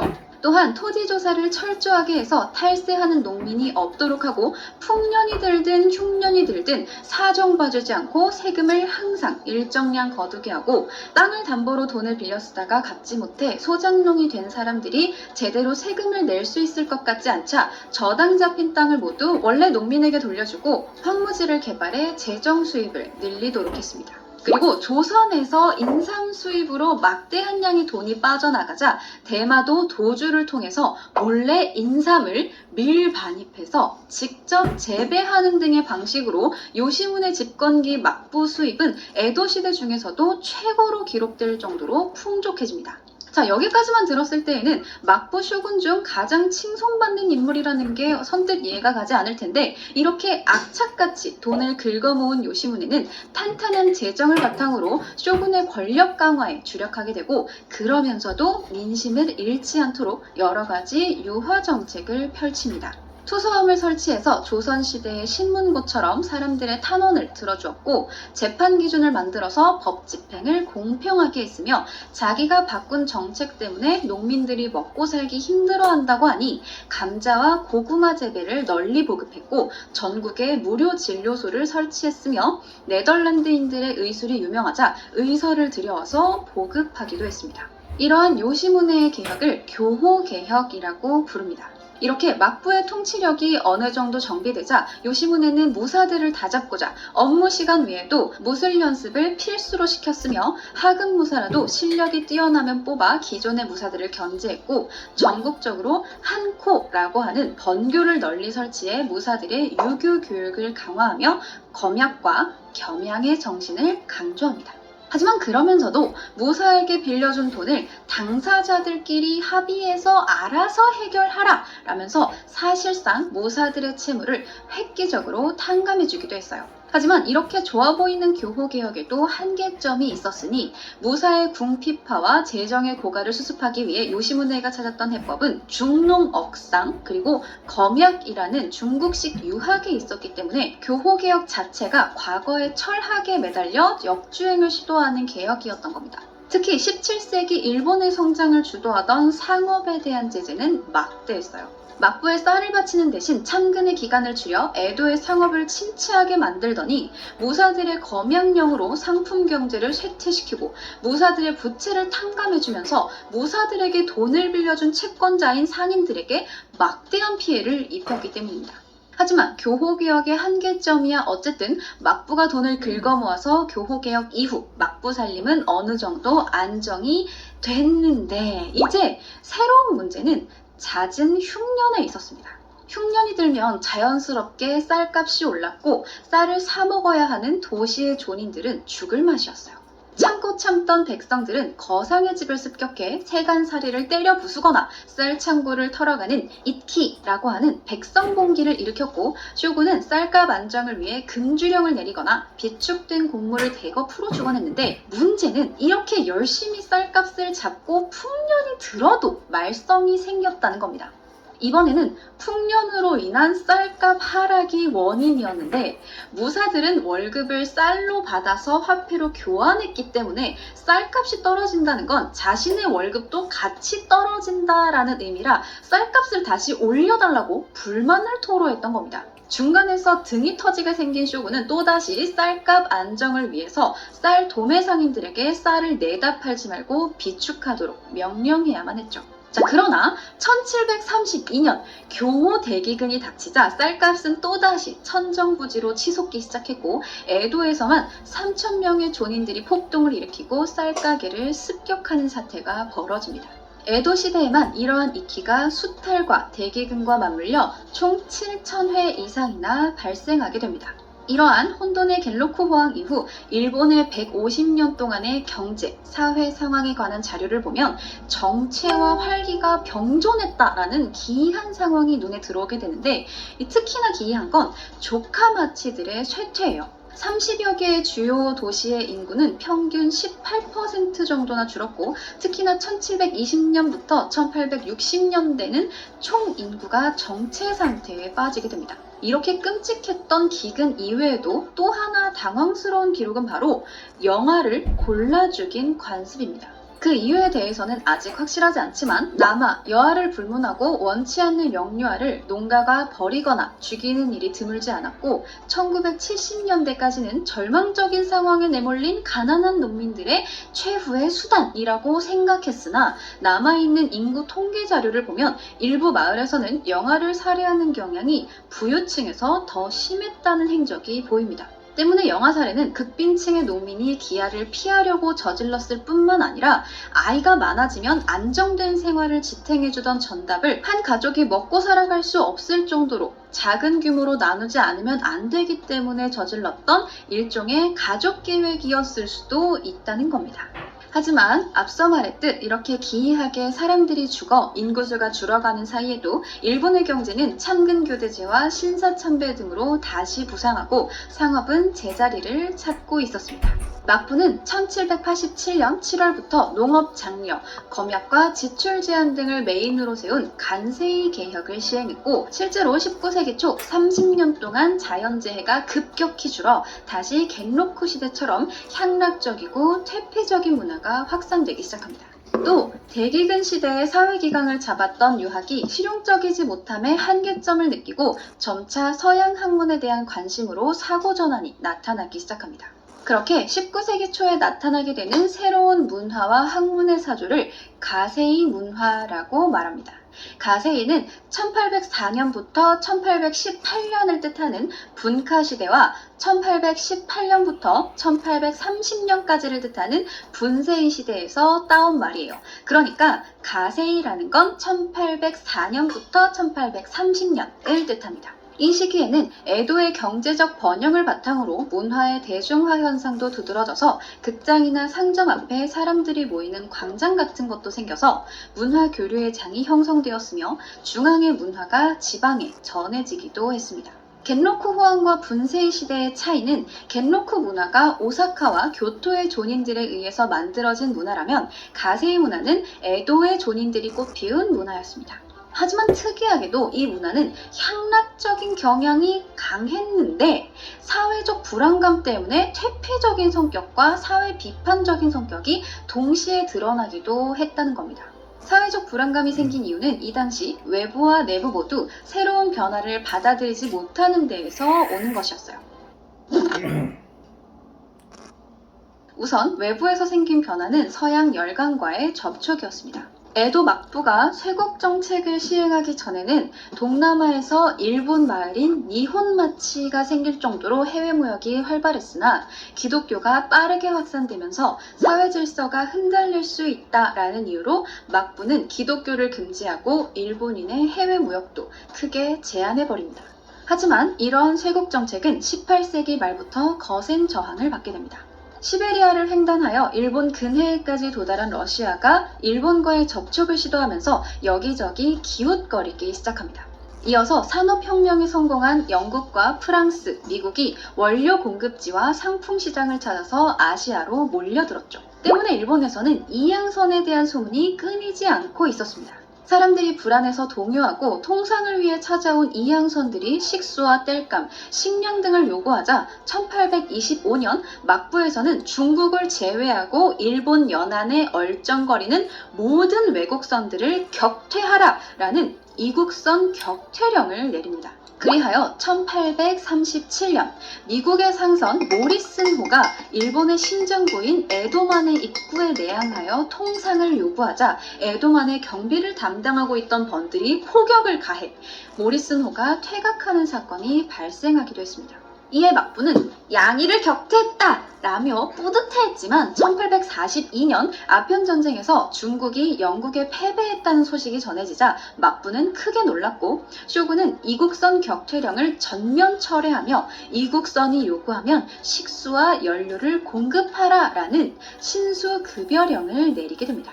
특이한 건 이 당시 같은 사건과 비슷한 상황을 겪은 조선과 일본의 태도가 정반대였다는 점인데 일본에 출몰하기 시작한 이양선이 조선에 오지 말란 법은 없었고 조선의 바다에도 18세기 말부터 이양선들이 출몰하고 있었습니다. 조선은 처음에는 동방예의지국 아니겠습니까?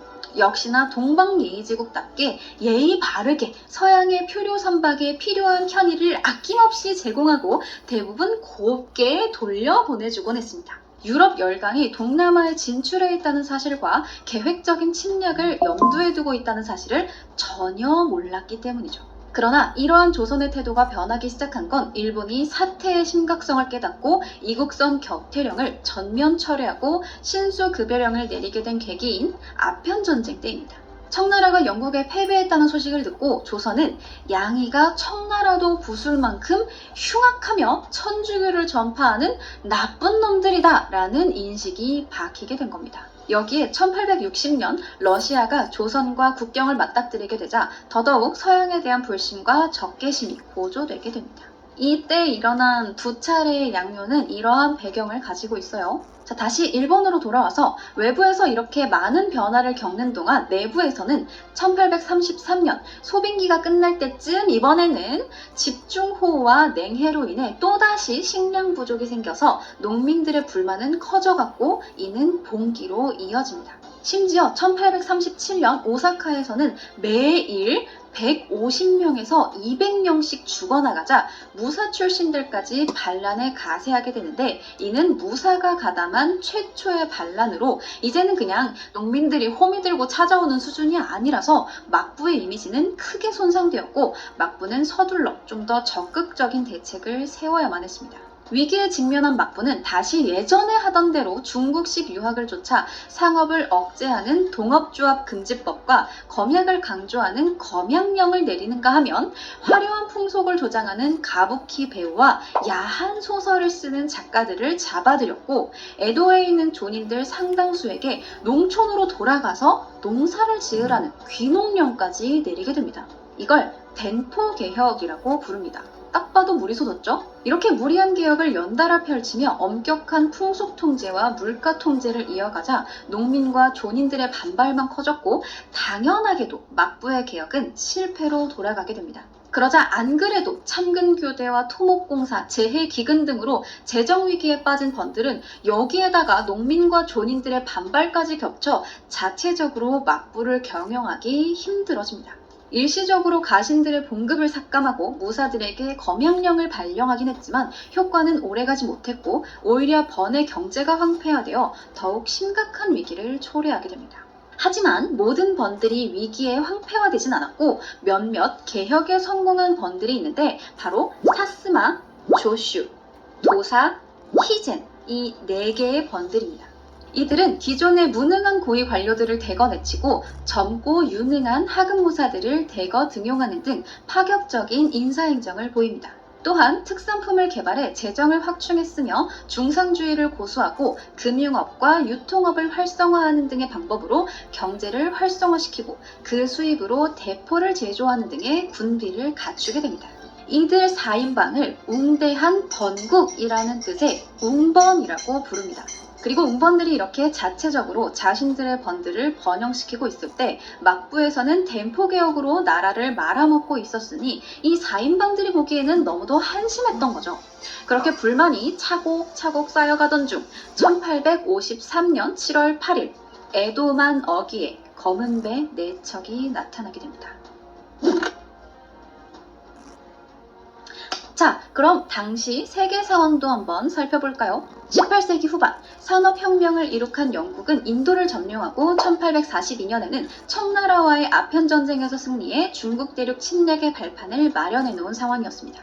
미국도 캘리포니아에서 금광이 발견되자 서부 개척 붐이 일어나서 서쪽으로 계속 진출하고 있는 상황이었고 영국과의 경쟁을 위해서는 아직 영국이 손뻗지 않은 일본과 중국 근해의 태평양 섬들을 빨리 미국의 세력하에 넣어야 했습니다. 이러한 아시아 전략의 측면에서 볼 때 일본은 북태평양에 걸쳐 있는 중요한 열도였고 또 배의 수리와 선원들의 휴식에 필요한 중간 지점으로 일본의 개국이 절실히 필요하던 터였습니다. 때문에 미국은 일본에 여러 차례 통상을 요구했으나 번번이 거절당하게 되죠. 이렇게 영국, 미국의 아시아 침략의 야심이 노골화되던 때에 일본과 유일하게 국교를 맺고 있던 네덜란드의 국왕 빌헬름 2세는 1844년 세계는 이미 변했고 일본도 이제 혼자 무사태평으로 있는 건 불가능하다 라면서 일본에 친서를 보내 개국을 권유하기도 했습니다.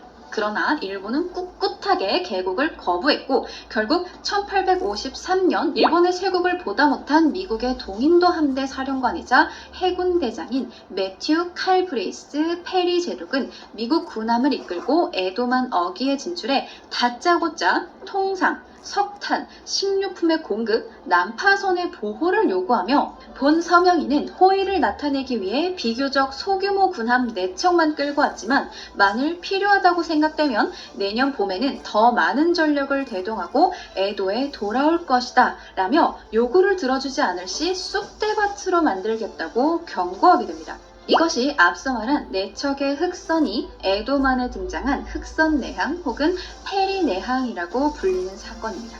그러자 쇼군은 내년 봄까지만 생각해보겠다라면서 시간을 벌었고 페리 제독은 냉큼 진짜로 이듬해인 1854년 7척의 군함을 거느리고 다시 나타나게 됩니다. 약 6개월 만에 딱히 뾰족한 방법을 생각해내지 못했는지 일본 측은 야 너네들 이런 거 본 적 없을걸? 무섭지? 하면서 스모를 보여주면서 침입자들에게 겁을 주려고 했지만 효과는 전혀 없었습니다. 미국 측의 한 수행원은 일기에 얼핏 보아 아무 목적도 없이 밀어붙이고 고함치고 끌어당기고 끌려가고 악쓰고 비틀고 뛰며 돌아다니는 시합에 대해서 이렇게 결론 짓습니다. 힘겨루기로는 정말 불충분한 것이었다. 덩치가 그들의 반밖에 안 되는 레슬러들도 그들을 웃음거리로만 생각할 게 뻔하다. 자, 결국 막부는 미국의 요청을 들어 중국처럼 대포 한번 쏴보지도 못하고 중국이 아평전쟁 후 영국과 맺었던 난징 조약과 별로 다를 바 없는 미일 화친 조약을 체결하게 됩니다. 조약의 내용은 여러 항구를 개항할 것, 표류 선원이 발생하면 구조 및 물자 보급을 할 것, 미국인이 범죄를 저질러도 재판은 미국 영사관이 할 것. 일본으로 수출되는 물품의 관세율은 미국에서 정할 것 등이었고 이것은 일본에게 불평등한 조약이었습니다. 미일 화친 조약에 대한 소식이 다른 나라에 퍼지자 기회를 노리고 있던 열강들이 여기저기서 여기에도 서양 열강이 있어요 라면서 밀고 들어왔으니 막부는 영국, 러시아, 네덜란드와도 비슷한 조약을 체결해야만 했습니다. 이렇게 불평등한 조약은 일본 내에 파란을 불러왔고 일본은 개국파와 양익파로 나뉘어서 실랑이를 벌이게 됩니다.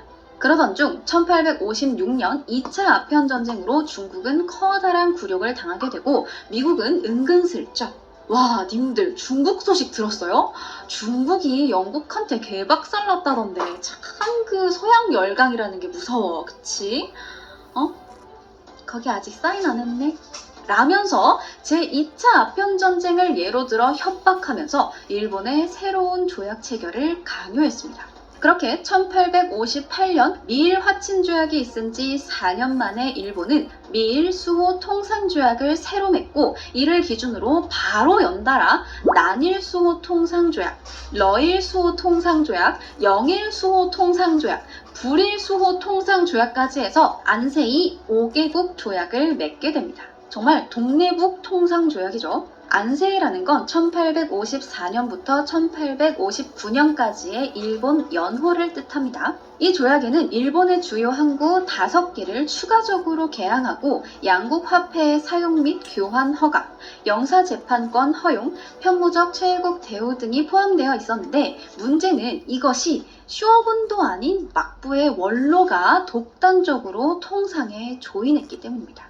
불만의 목소리는 사스마, 조슈 등 그동안 힘을 비축하고 있던 서남지방권에서 특히 두드러졌어요. 이들은 무능한 막부 때문에 일본이 열강에 짓밟힌다라고 생각했고 막부에게 빼앗긴 정권을 덴노에게 돌려주어야 한다라는 왕정복고를 주장하는 존왕론을 내세웠기 때문에 흔히 왕을 높이고 오랑캐를 배척하자라는 존왕 양이파라고 불리게 됩니다.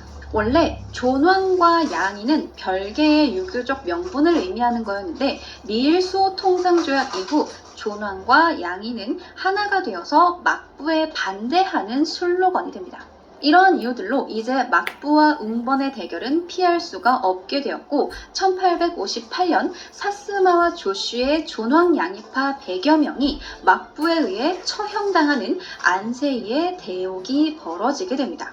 안세이 대옥이라고도 불러요. 하지만 웅번들도 이대로 당하고 있지만은 않죠. 얼마 후 안세이 대옥을 일으킨 장본인인 이이나오스케가 웅번 출신의 모사들에게 대낮에 난도질을 당하며 무참히 살해당하는 사쿠라다 문 밖의 변이라는 사건까지 벌어지면서 본격적으로 막부와 웅번의 혼돈의 카오스가 시작됩니다.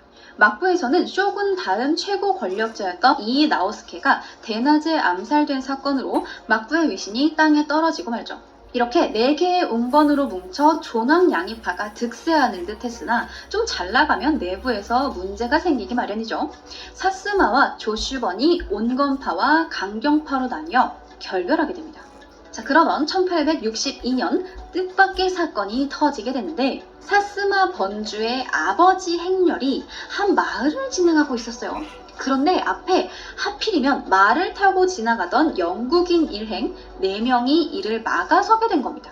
원래는 다이묘 행렬이 지나가면 말을 타고 있으면 말에서 내려서 길가에 엎드려야 했는데 당연하게도 영국인들은 이를 알지 못했고 가마를 호위하던 무사가 말에서 내려 라고 설명을 했지만 이를 알아듣지 못해서 옆으로 통과해 라고 알아들은 영국인 일행은 말머리를 돌려서 옆으로 통과하려고 했으나 호위무사는 이걸 반발한다 라고 받아들여서 호위무사는 그 자리에서 영국인 1명을 죽이고 2명에게 부상을 입히는 남아무기 사건이 벌어집니다. 이 소식을 들은 영국 정부는 크게 분노했고 막부에서는 10만 파운드, 이를 저지른 사스마번에는 가해자의 처벌과 2만 5천 파운드의 배상금 지불을 요구하게 됩니다. 이에 막부는 10만 파운드의 보상금을 지불하면서 영국의 요구를 들어주려고 했으나 사스마번에서 이를 거절합니다. 결국 1863년 영국은 7척의 함대를 이끌고 사스마번의 응징에 나서며 일명 사스마 영국 전쟁이라고도 불리는 사스에이 전쟁이 시작됩니다. 처음 영국은 포구에 정박해 있던 사스마번의 배를 3척 정도 빼앗았는데 이걸 선전포고라고 여긴 사스마번이 육상포대 80문으로 선제 공격을 실시하는 패기를 보입니다. 감히 해상강국 영국을 건드려? 근데 거친 날씨와 예상 외의 공격에 당황한 영국군은 배 3척이 파손되고 사상자 60여 명에 달하는 등 피해를 입고 사스마에서 그대로 후퇴하게 됩니다. 하지만 사스마 역시 영국 함대의 포격으로 가고시마성과 민가, 관공서 등이 불타는 대규모 화재 피해를 입게 되죠. 결국 전투가 중단된 뒤 사스마번과 영국은 막부의 중계로 평화교섭을 실시했고 이 교섭으로 사스마는 대책 없이 외국 세력을 배척한다는 게 얼마나 무모한 일인가를 깨달으며 무조건적인 양해에서 개국으로 180도 선회하게 됩니다. 그런데 한 대 쳐맞고 우리는 개국하기로 했습니다 라고 하면 웃음거리가 될 게 뻔하니까 명분을 찾아야겠죠. 우리는 막부 토벌이 목표였지 개국이든 양이든 그건 부차적인 문제다. 막부를 토벌하는 것이 궁극적인 목표! 라면서 말을 바꿉니다. 한편 사스마 대신 조정을 장악하고 막부와 대립하던 조슈는 덴노를 움직여 개국 주장을 철회하고 외국과 맺은 조약을 폐기하게 만듭니다. 에도에 앉아 다이묘들의 참근교대를 지켜만 보고 있던 쇼군은 이제 덴노를 만나러 교토까지 가게 됐고 이를 보고 기고만장해진 조슈는 두려울 게 없었죠. 이참에 서양 오랑캐들을 전부 다 몰아내야겠다라는 생각을 하게 되고 이 일은 실제로 일어나서 6월 규슈에 정박해 있던 미국 상선을 포격하더니 7월에는 프랑스 선박을 공격했으며 3일 뒤에는 네덜란드 함선에 포격을 가하면서 통행을 차단하게 됩니다. 와우! 이런 조슈의 도발은 막부는 물론 그동안 기회만 노리고 있던 사스마와 서양 세력까지 자극했고 이때 적의 적은 나의 동지다 라면서 사스마와 막부가 손을 잡아서 조슈의 군대가 점령한 교토의 조정을 습격하는 금문의 변이 일어나게 됩니다. 게다가 조슈를 응징하기 위해서 미국, 영국, 프랑스, 네덜란드 연합함대의 17척의 군함과 2천여 명의 병력이 출동해서 조슈의 시모노세키를 공격하면서 육지까지 점령해버립니다. 그러자 이제 조슈도 한 대 쳐맞고 내가 양이라는 개소리를 짓거렸구나. 이게 사람이 기술을 배워야 되는 거구나를 깨닫게 됩니다. 서양에 한 대 맞고 그로기 상태가 된 조슈를 막부에서 정벌에 나서자 조슈는 순순히 항복을 했는데 이때 존왕파의 메인 인물들은 이미 피신을 한 뒤였습니다. 이 피신한 인물 중에는 나중에 메이지 유신 때 큰 역할을 한 이토 히로부미도 있어요. 아무튼 서양에 한 대 맞고 막부의 견제까지 받아야 했던 조슈는 상황을 타개할 방법을 생각해야 했고 이때 바람처럼 나타난 인물이 바로 도사 출신의 사카모토 료마라는 사람입니다. 그는 조슈의 존왕개국과 막부타도라는 공동의 목표가 있으니 사스마와 손을 잡아야 한다라고 주장했고 그리하여 1866년 1월 역사적인 사스마 조슈 동맹이 비밀리에 맺어지니 이것이 바로 사초 동맹입니다. 하지만 이를 모르고 있던 막부에서는 아주 본격적으로 조슈의 버르장머리를 고쳐주겠다 라면서 군대를 이끌고 쳐들어갔다가 사스마와 조슈 동맹군에 크게 패배하게 됩니다. 일개 번에 지나지 않은 조슈에 패배했다는 사실은 막부에게는 사형 선고나 다름없었죠. 사초동맹군은 이참에 에도로 쳐들어가서 막부를 완전히 소탕하려고 했지만 료마가 안 그래도 서구 열강이 일본을 탐하고 있는데 우리끼리 치고받아봐야 열강에서 끼어들 빌미만 제공하는 거니까 우선 막부를 없애고 정치체계를 뜯어고쳐 덴노를 최고 통치자로 만든 뒤에 다이묘들이 의원이 되어서 서구식 의회로 만들자! 라는 주장을 하게 됩니다. 휴... 번의 다이묘들이 의원이 되면 전국의 사하를 차지하고 있던 쇼군과 가신들은 손쉽게 일당이 될 수 있었겠죠. 막부가 덴노에게 통치권을 돌려주면 막부의 세력은 건재하면서 더 이상 사초 동맹의 견제도 받지 않을 수 있으니까 막부는 막부대로, 웅번은 계획대로 막부를 폐지하고 덴노에게 통치권을 돌려줄 수 있으니까 웅번도 웅번대로 실리를 찾고 외세 간섭의 빌미를 제공하지 않겠다라는 이 아이디어는 일본 역사에서도 손꼽히는 대정봉환입니다. 자, 이렇게 1192년 이래 700년 가까이 일본을 지배해온 무사 정권의 막부가 사라지게 됩니다. 하지만 막부와 사초의 대립은 이렇게 평화롭게 끝나지 않았고, 사초는 쇼군이었던 요시노부를 아예 파직시키고 영지까지 몰수해 세력을 뿌리 뽑고 싶어 했고, 그러자 쇼군도 덴노에게 통치권까지 넘긴 마당에 파직에 영지 몰수까지 두 손 놓고 당하고 있을 수만은 없었기 때문에 군사를 일으켜 사초를 토벌하고자 합니다. 이것이 무진년에 일어나 무진전쟁이라고도 불리는 보신전쟁입니다. 하지만 막부가 이미 서양의 식무기로 무장한 사초를 이기기는 무리였고, 전쟁에서 패한 쇼군 요시노부는 막부의 본거지인 에도로 도망칩니다. 사초는 에도를 밀어서 굳이 도망친 쇼군 머리끄댕이를 잡아올 순 있었겠으나 또다시 내부 분열이 일어나는 걸 피하고 싶어 했고, 막부 측 역시 피를 보기는 싫었기에 막부계 인사들의 안전을 보장하면 항복하겠다라는 조건을 겁니다.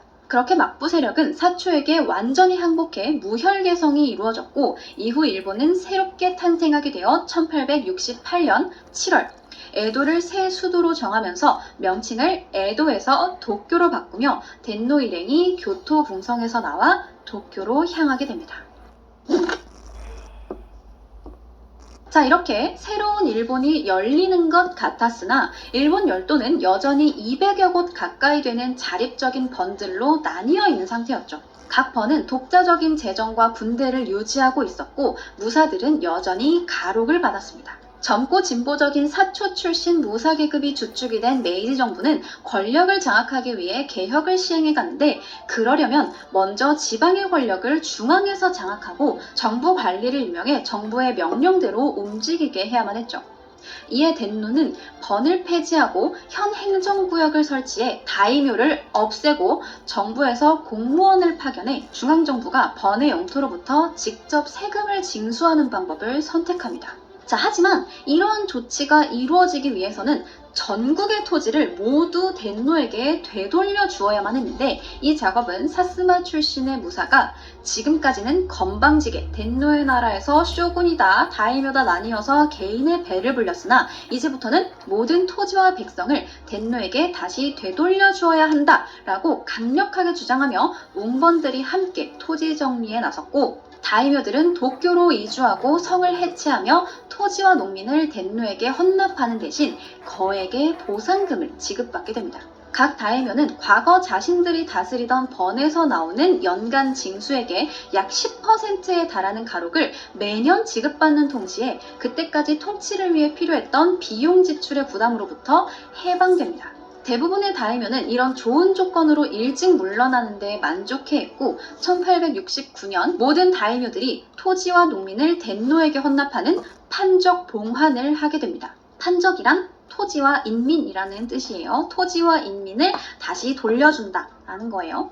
또한 판적 봉환을 하고 얼마 지나지 않은 1871년 8월 29일 번을 폐지하고 전국을 부현으로 일원화하는 폐번치현을 시행했는데, 이렇게까지 한 데에는 각지의 농민봉기, 반정부 운동이 연쇄적으로 일어나서 사회적으로 위협이 되고 있었고, 보신전쟁 이후 재정이 한층 악화되었으며 대외적으로는 정부가 유일한 주권자였지만 번이 그대로 남아있는 한